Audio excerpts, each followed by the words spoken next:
Question number 7 को exercise 13.8 का, जो कि क्लास 9th का है। सबसे पहले क्वेश्चन पढ़ लेते हैं कि हमसे क्वेश्चन में क्या कहा गया है। लिखा है find the volume of sphere whose surface area is 154 centimetre square.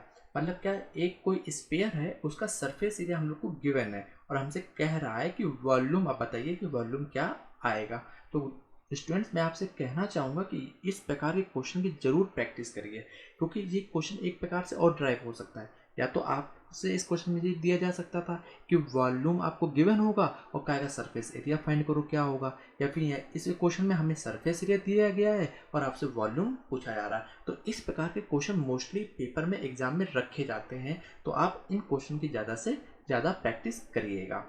ठीक है, तो चलिए इसको जल्दी से सॉल्व कर लेते हैं। काफ़ी आसान क्वेश्चन है और काफ़ी इजीली ये क्वेश्चन सॉल्व हो जाएगा। हमें जो जो गिवन है पहले उसको हम लोग क्या करेंगे, लिख लेंगे। सबसे पहला हमारा काम यही होता है। तो हम लोग को सरफेस एरिया गिवन है, तो यहाँ पे लिख लेते हैं शॉर्ट फॉर्म में। सरफेस एरिया हम लोग को कितना गिवन है, 154 सेंटीमीटर स्क्वायर। ठीक है, 154 सेंटीमीटर स्क्वायर। स्टूडेंट यहाँ पे cm2 सेंटीमीटर 2 नहीं है, ये बच्चों स्क्वायर लगा है यहाँ पर। ठीक है, आप इसको याद रखिएगा, यहाँ पर स्क्वायर है। ओके, अब देखिए, अगर हम लोग को वॉल्यूम निकालना है तो वॉल्यूम निकालने के लिए हम लोग को जरूरत पड़ती है किसकी, रेडियस की। तो सबसे पहला तो हमारा काम है कि हमें रेडियस किसी तरीके से पता चल जानी चाहिए, और इसके बाद फिर हम लोग क्या निकालेंगे, वॉल्यूम को। ठीक है स्टूडेंट्स, तो पहले हम लोग का काम क्या है, रेडियस फाइंड करना। तो रेडियस फाइंड करने के लिए हम यूज करेंगे सरफेस एरिया का। तो सरफेस एरिया क्या होगा, क्योंकि हमारा इस जो बॉडी है वो स्पेरिकल टाइप की है, तो स्पेयर का जो सरफेस एरिया होता है वो होता है हमारा कितना, 4πr स्क्वायर। सिंपल सा सरफेस एरिया हम लोग को गिवन है कितना, 154 इक्वल टू 4 को तो ऐसे ही लिख दिया, और पाई की वैल्यू हमारे पास कितनी होती है, 22/7, और फिर आर स्क्वायर में आर की वैल्यू हम लोग को फाइंड करनी है। अब देखिए, जो भी आर के साथ मल्टीप्लाई में होगा वो दूसरी तरफ डिवाइड में चला जाएगा, और जो डिवाइड में होगा वो मल्टीप्लाई में आ जाएगा।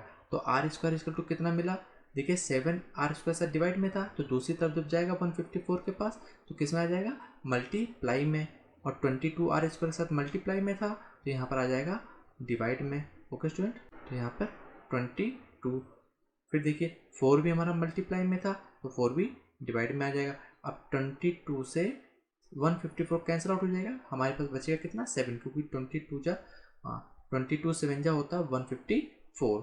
ठीक है स्टूडेंट्स, अब देखिए, अब इसको सॉल्व करना और आसान हो गया। कैसे आसान हो गया, देखिए आर स्क्वायर इक्वल टू हमारे पास क्या बचा, हमारे पास आया 7 इंटू 7 और डिवाइड बाई 4 लिखा है, तो 4 को मैं लिख सकता हूँ 2 इंटू 2 के टर्म में।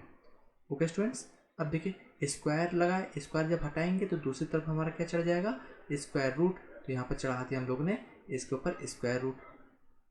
ठीक है, तो 7 इंटू 7 डिवाइड बाई 2 इंटू 2।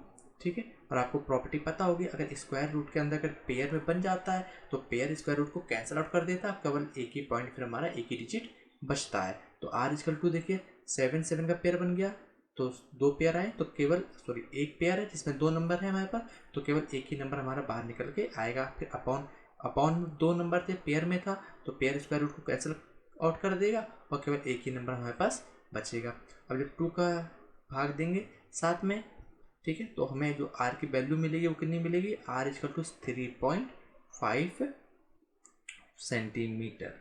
ठीक है स्टूडेंट, यहाँ पर यूनिट का बहुत ज़्यादा ध्यान रखिएगा कि मीटर में दी गई है कि सेंटीमीटर में। तो आर की वैल्यू हमें पता चल गई, जब आर पता चल गया तो सिंपल सी बात है, वॉल्यूम भी हमें बड़ी आसानी से पता चल जाएगा।